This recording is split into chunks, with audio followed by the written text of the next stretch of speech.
नमस्कार दोस्तों, आज हम लेकर आपके समक्ष उपस्थित हुए हैं मौर्य काल का अगला जो पार्ट है, जिसके तहत आज हम लोग चर्चा करेंगे मौर्य काल के जो प्रमुख शासक थे उनके बारे में हम लोग आज जो है चर्चा करते हैं। इसके पहले हमने दो पार्ट में क्या जाना था। पहले पार्ट में हमने मौर्य काल से संबंधित जो स्रोत थे उनके बारे में चर्चा की थी, और दूसरे पार्ट में हमने जो है दूसरे पार्ट में भी स्रोत के बारे में ही चर्चा की थी। पहले पार्ट में हमारा जो चर्चा हुआ था साहित्यिक स्रोत और विदेशी साहित्य के, भारतीय साहित्य और विदेशी साहित्यिक स्रोत के बारे में चर्चा हुई थी, और दूसरा जो था वो अशोक के शिलालेख और पुरातात्विक साक्ष्य के बारे में हम लोगों ने चर्चा की थी। और आज हम लोग देखेंगे कि मौर्य वंश के जो प्रमुख शासक हुए थे उनके बारे में चर्चा करेंगे हम। तो मौर्य वंश के प्रमुख शासकों के अंतर्गत हम सबसे पहले किसे पढ़ेंगे? चंद्रगुप्त मौर्य को। तो पहला है हमारा चंद्रगुप्त मौर्य। इनका टाइम पीरियड है 322 BC से 298 BC इनका टाइम पीरियड है। तो इनके बारे में जो प्रमुख चीज़ें हैं उनको हमें देख लेना है, लेकिन उससे पहले हमें एक मैप की ज़रूरत पड़ेगी। तो हम बना लेते हैं मैप पहले।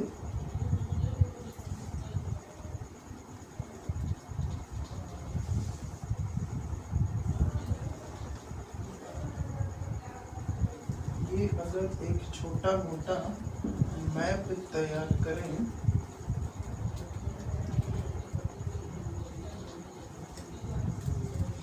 तो ये पूरा यहाँ तक का अगर भाग छोड़ दिया जाए तो लगभग जो है चंद्रगुप्त मौर्य के कार्यकाल से संबंधित था, और इसे ही क्या कहा जाता था या कब क्या कहा जाता है? पश्चिमोत्तर भारत। अभी इसकी चर्चा महत्वपूर्ण है, अभी इसके बारे में हम लोग चर्चा करेंगे। देखते हैं कि पहला पॉइंट जो हमें इसमें याद रखना है कि मौर्य वंश का संस्थापक कौन था? मौर्य वंश के संस्थापक कौन थे? तो वो थे चंद्रगुप्त मौर्य था। चंद्रगुप्त मौर्य था, मौर्य वंश का संस्थापक चंद्रगुप्त मौर्य था। चंद्रगुप्त मौर्य की जाति को लेकर के, या किस जाति से संबंधित थे या किस कुल से संबंधित थे, इसमें जो हमारे ब्राह्मण ग्रंथ पुराण है तथा जैन धर्म और बौद्ध धर्म में विरोधाभास है। तो उनके बारे में अगर देखें तो जो हमारे ब्राह्मण ग्रंथ और पुराण है, पुराण और ब्राह्मण ग्रंथों में चंद्रगुप्त मौर्य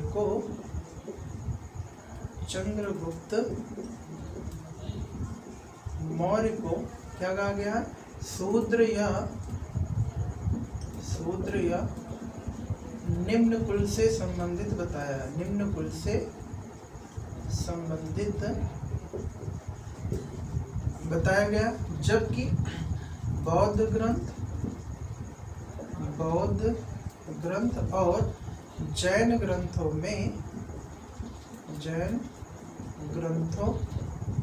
में इन्हें क्या कहा गया है? तो क्षत्रिय बताया गया है। किसे? चंद्रगुप्त मौर्य को। तो यहाँ से हमें पॉइंट में रखना है कि जो ब्राह्मण ग्रंथ और पुराण है उसमें चंद्रगुप्त मौर्य को क्या बताया गया? शूद्र या निम्न कुल से संबंधित बताया गया है, जबकि बौद्ध ग्रंथ और जैन ग्रंथों में चंद्रगुप्त मौर्य को किससे संबंधित बताया गया? ये क्षत्रिय कुल से संबंधित बताया गया है। एक है यूनानी लेखक। तो यूनानी लेखकों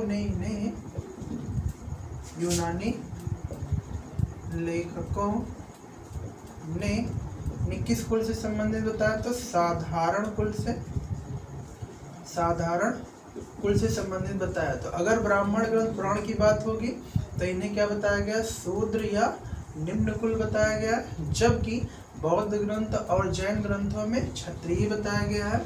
यूनानी लेखकों ने साधारण कुल से संबंधित बताया है। यूनानी लेखकों में थे एक जस्टिन और स्ट्रैबो, जस्टिन और स्ट्रैबो ने इन्हें सेंड्रोकोट्स कहा है, सेंड्रोकोट्स।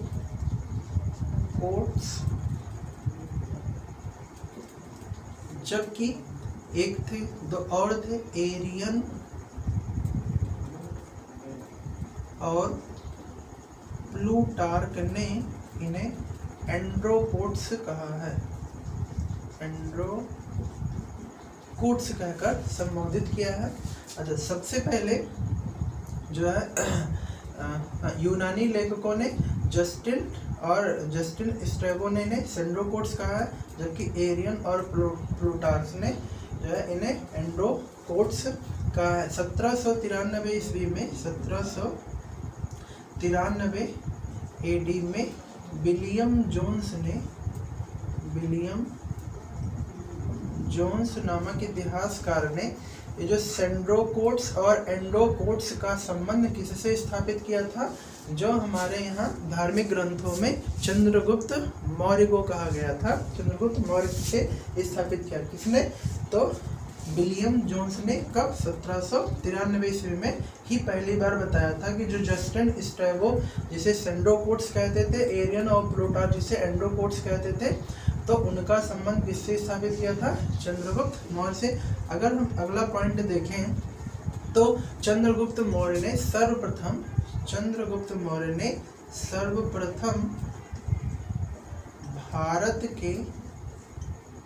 भारत के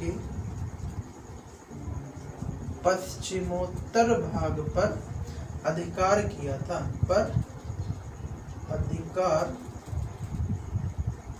स्थापित किया था। पश्चिमोत्तर भाग का मतलब ये वाला पार्ट जो था, सबसे पहले इसी पर जो है चंद्रगुप्त मौर्य ने अधिकार स्थापित किया था। इस बात के पक्ष में कौन कौन है, एक आधुनिक इतिहासकार है जिनको हम जानते हैं रोमिला थापर के नाम से, और जो यूनानी लेखक इनका नाम है जस्टिन ने अपने द्वारा दिए गए विवरण में कहा है कि चंद्रगुप्त मौर्य ने सिकंदर के क्षत्रपों को पराजित कर उनके शासन पर, उनके साम्राज्य पर अपना अधिकार स्थापित कर लिया था। क्षत्रप का मतलब ये होता है कि जो यूनानी शासक थे वो अपने साम्राज्य को छोटे छोटे भागों में, जैसे वर्तमान में भारत में कई प्रांत हैं, तो वैसे ही उस समय यूनानी शासकों ने अपने साम्राज्य को क्षत्रपों में बांटकर शासन करना प्रारंभ किया था। तो जहाँ भी विजय प्राप्त करते थे उसका एक कोई मुखिया नियुक्त कर देते थे, जिसे क्षत्रप कहा जाता था। तो कई क्षत्रपों को अपने पराजित कर अपने साम्राज्य में शामिल कर लिया था। किसने कहा था, यूनानी लेखक जस्टिन ने कहा था, और इसी बात की पुष्टि रोमिला थापर भी करती हैं। और साथ में ही एक था रुद्रदामन का अभिलेख, रुद्रदामन का जूनागढ़ अभिलेख भी इस बात की पुष्टि करता है कि चंद्रगुप्त मौर्य ने सबसे पहले पश्चिमोत्तर भारत पर अधिकार किया था। लेकिन अगर देखा जाए कि आगे इन्होंने क्या किया था, तो 322 BC में मगध के शासक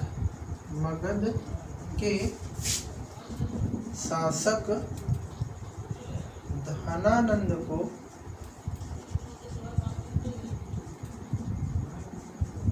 पराजित कर मगध में मौर्य वंश की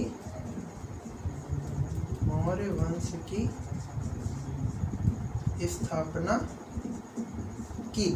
कब, तो 322 ईस्वी में क्या किया था, मौर्य वंश के शासक धनानंद को पराजित कर जो है मौर्य वंश की स्थापना की थी। यानी 322 BC में चंद्रगुप्त मौर्य ने लगभग संपूर्ण भारत पर अधिकार कर लिया था। यानी 322 BC में तक उसका अधिकार इन सभी क्षेत्रों पर लगभग हो गया था। ये दक्षिण के कुछ क्षेत्र बचे हुए थे, तो ये लगभग इतने क्षेत्र पर जो है चंद्रगुप्त मौर्य का अधिकार स्थापित हो गया था। फिर अगर आगे के क्रम में हम देखें, जो हमारी परीक्षा से महत्वपूर्ण पॉइंट है उनके बारे में देखें तो यहाँ पे आगे मिलता है कि चंद्रगुप्त मौर्य ने 305 BC में यूनानी शासक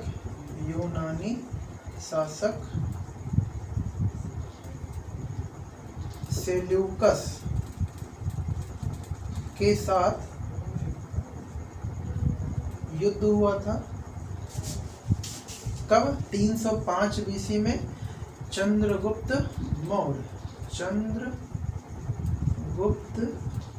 मौर्य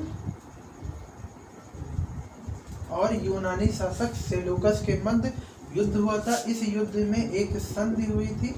इस संधि के तहत सेल्यूकस ने अपनी पुत्री हेलेना का विवाह किससे किया था? तो चंद्रगुप्त मौर्य के साथ किया था।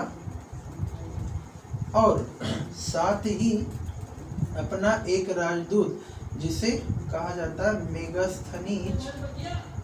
मेगस्थनीज को चंद्रगुप्त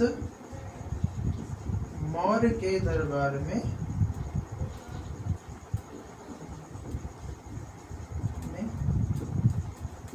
भेजा था। किसे?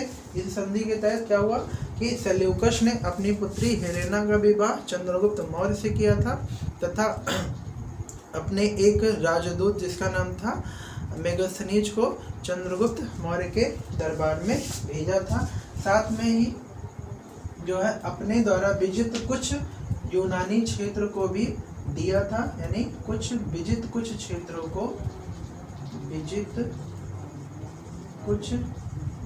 क्षेत्रों को जो है जैसे एरिया, अराकोसिया,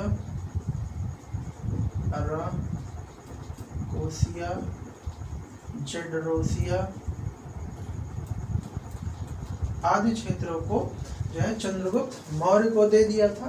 और चंद्रगुप्त मौर्य ने बदले में सेल्यूकस को क्या दिया था? तो चंद्रगुप्त मौर्य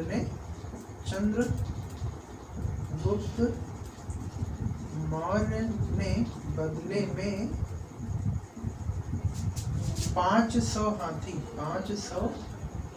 हाथी किसे दिए थे? सेल्यूकस को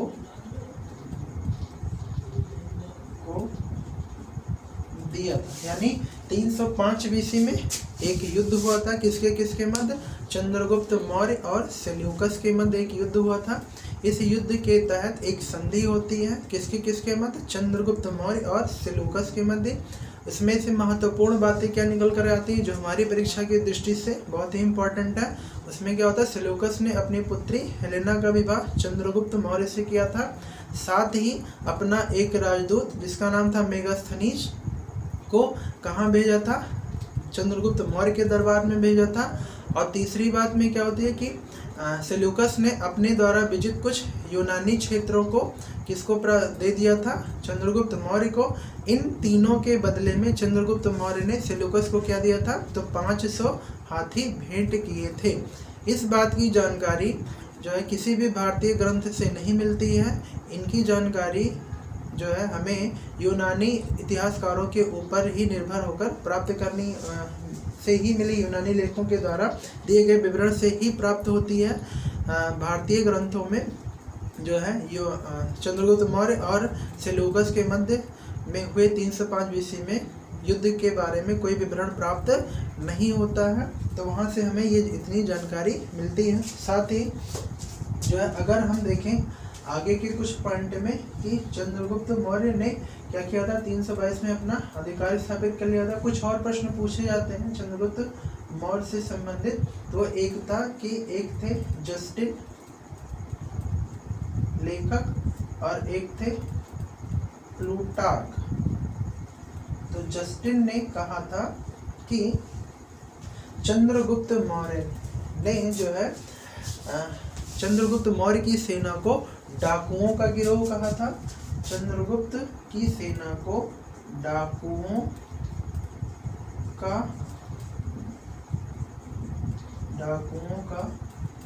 गिरोह कहा था, जबकि प्लूटार्क ने कहा था कि 6 लाख की विशाल सेना लेकर संपूर्ण भारत को रौंद डाला। तो ये चंद्रगुप्त मौर्य से संबंधित कुछ महत्वपूर्ण जो बिंदु थे उस पे हमने चर्चा की है।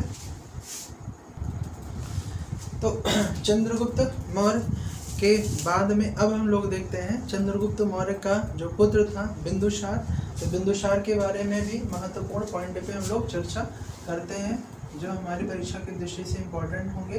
तो चंद्रगुप्त मौर्य के बाद में अगला मौर्य शासक कौन हुआ? बिंदुसार हुआ, जो कि चंद्रगुप्त मौर्य का पुत्र था।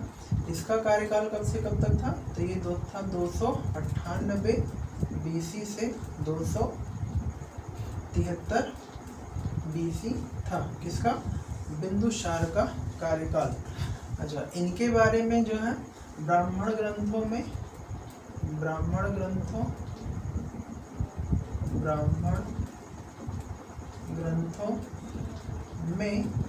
बिंदुसार को क्या कहा गया है?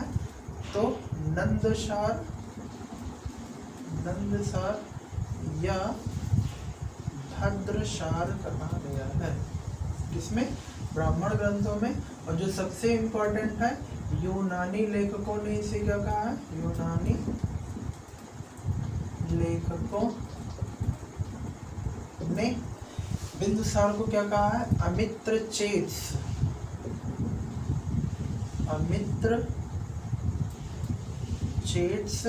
या अमित्रघात कहकर संबोधित होता है, जिसका अर्थ क्या होता है? अर्थ क्या है? शत्रुओं का दमन करने वाला। तो ये ब्राह्मण ग्रंथों में नंदसार या भद्रसार का उल्लेख मिलता है। यूनानी लेखकों ने इसे क्या कहा है? अमित्रचेट्स या अमित्रघात, जिसका अर्थ होता है शत्रुओं का दमन करने वाला। अगर हम बात करें कि इनकी कोई राजनीतिक उपलब्धि थी या नहीं, तो बिंदुसार की अपनी कोई राजनीतिक उपलब्धि नहीं थी। इसके कार्यकाल में तक्षशिला में एक विद्रोह होता है, जिसका दमन करने के लिए अपने ज्येष्ठ पुत्र सुसीम को भेजता है, लेकिन सुसीम जो है विद्रोह का दमन कर पाने में असमर्थ होता है। तो फिर ये अपने दूसरे पुत्र जो है अशोक को भेजता है।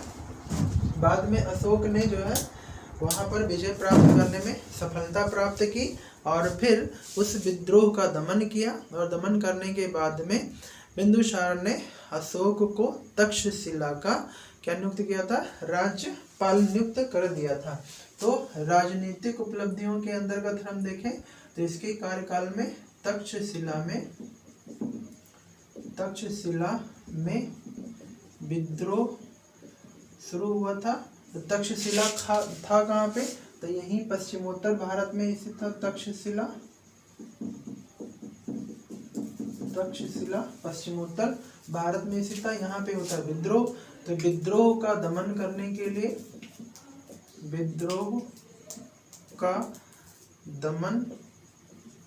करने के लिए किसे भेजता है? अपने ज्येष्ठ पुत्र सुसीम को भेजता है। और ये दमन करने में क्या रहते हैं? असफल। फिर बाद में किसे भेजता? बाद में अपने दूसरे पुत्र अशोक को भेजता है। अशोक क्या था? उस समय अवंती का राज्यपाल था। कब? जब इसको वहां पर दमन करने के लिए भेजा जाता है। अशोक को सफलता प्राप्त हुई। अशोक जो है सफल हुआ क्या? विद्रोह का दमन करने में, जिसके कारण इसे तक्षशिला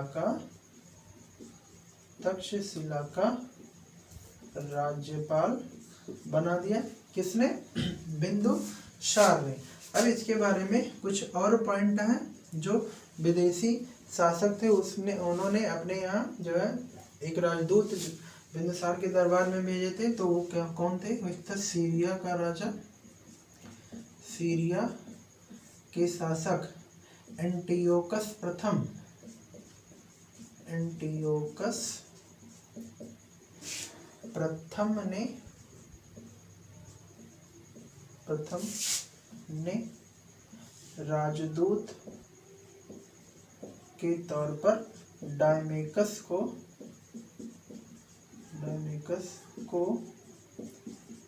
बिंदुसार के दरबार में भेजा था। बिंदुसार के दरबार में भेजा था। फिर एक थे मिस्र के शासक। अच्छा, इसमें एक पॉइंट और याद रखना है हमें कि एंटियोकस से ही पत्र लिखकर चंद्रगुप्त मौर्य बिंदुसार ने, एंटियोकस प्रथम से ही बिंदुसार ने सूखे मेवे और मदिरा तथा एक दार्शनिक की मांग की थी। दार्शनिक की मांग की थी किससे? बिंदुसार ने एंटियोकस प्रथम, जो कि सीरिया का शासक था। 3 चीजें उसने मांगी थी, सूखे मेवे, मदिरा और दार्शनिक, जिनमें से एंटियोकस प्रथम ने 2 की प्राप्ति करवाई थी, सूखे मेवे और मदिरा। सूखे मेवे के अंतर्गत अगर देखें तो वो अंजीर की डिमांड किए थे, तो सूखे मेवे और मदिरा की आपूर्ति तो उन्होंने की थी, जबकि दार्शनिक देने की बात को मना कर दिया था एंटियोकस प्रथम ने। फिर एक थे मिस्र के शासक, उनका नाम था टालमी फिलाडेल्फस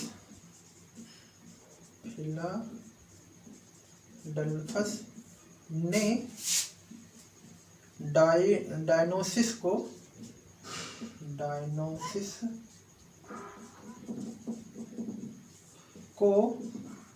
अपना राजदूत बनाकर बिंदुसार के दरबार में भेजा था। बिंदुसार के दरबार में भेजा था। तो इस प्रकार देखते हैं कि बिंदुसार से संबंधित जो महत्वपूर्ण बिंदु थे हमने शामिल कर लिया है। क्या? ब्राह्मण ग्रंथों में से नंदसार या भद्रसार कहा गया, जबकि यूनानी लेखकों ने बिंदुसार को अमित्रचेट्स या अमित्रघात कहकर संबोधित किया है। इसका क्या अर्थ होता है? शत्रुओं का दमन करने वाला। अच्छा, बिंदुसार के कार्यकाल में एकमात्र जो राजनीतिक घटना हुई थी वो क्या हुआ था कि तक्षशिला में विद्रोह हुआ था। तक्षशिला में विद्रोह का दमन करने के लिए बिंदुसार ने अपने ज्येष्ठ पुत्र सुसीम को भेजा था, और सुसीम जो है विद्रोह का दमन कर पाने में असफल हो गया था। फिर बाद में अवंती का राज्यपाल कौन था? उसमें अशोक। अवंती था कहाँ? हमने 16 महाजनपदों में पढ़ाते समय बताया था। अवंती जो है एमपी में था। इसकी 2 राजधानियां थी, महिष्मती और उज्जैनी। तो उस समय ये अवंती का राज्यपाल था कौन? अशोक। अशोक को विद्रोह का दमन करने के लिए तक्षशिला भेजता है बिंदुसार, और अशोक ने ये कार्य सफलतापूर्वक किया, जिसके बाद में बिंदुसार ने अशोक को तक्षशिला का राज्यपाल बना दिया था। फिर बिंदुसार के कार्यकाल में 2 राजाओं ने अपने राजदूत भेजे थे। उनमें से एक सीरिया का राजा था एंटियोकस प्रथम ने अपने राजदूत डायमेकस को बिंदुसार के दरबार में भेजा था, और इसी से बिंदुसार ने सूखे मेवे, मदिरा और दार्शनिक की मांग की थी। एंटियोकस प्रथम ने पहले की 2 मांग को उसने पूरा कर दिया था, और दार्शनिक की मांग को जो है उन्हें ठुकरा दिया था। फिर दूसरे शासक थे मिस्र, और मिस्र के शासक का नाम था टालमी फिलाडेल्फस ने अपने राजदूत डायनोसिस को बिंदुसार के दरबार में भेजा था। और ये इससे संबंधित जो हमने महत्वपूर्ण टॉपिक लिए हैं, यहीं से ही प्रश्न बार बार जो है परीक्षाओं में पूछे गए हैं। और वीडियो लंबी ना हो इसके लिए हम अशोक को अगले चैप्टर में शामिल करेंगे। अगले पार्ट में अशोक के बारे में थोड़ा बड़ा हमें पढ़ना, ज़्यादा पढ़ना होगा, क्योंकि अशोक के बारे में जो राजनीतिक उपलब्धियाँ वो तो पढ़नी ही है। साथ में उन्होंने एक धर्म चलाया था जिसे धम्म नाम दिया गया है, या उन्होंने धम्म कहा था, तो उसके बारे में भी हमें पढ़ना होगा। तो इसलिए वो वीडियो भी थोड़ी बड़ी हो जाएगी। तो इसलिए आज की वीडियो में हम इतना ही, फिर अगले पार्ट में हम लेकर हाजिर होंगे अशोक को। फिर देखते हैं। धन्यवाद।